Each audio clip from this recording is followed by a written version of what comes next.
तू त बारा बारा ठंडा मिसिर जी, तू त कैला रिचार्जवा महंगा मिसिर जी।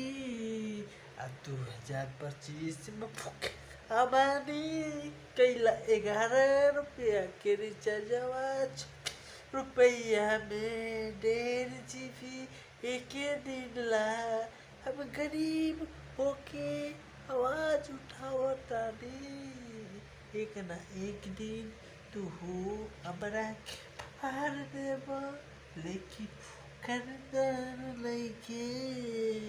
ए मोदी जी तू तो हमारा हवे ठंडा घर के होता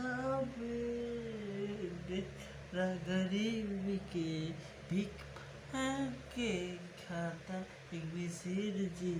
तू तो मेरा ठंडा गरीब के तू तो हवे बारा बारा ठंडा।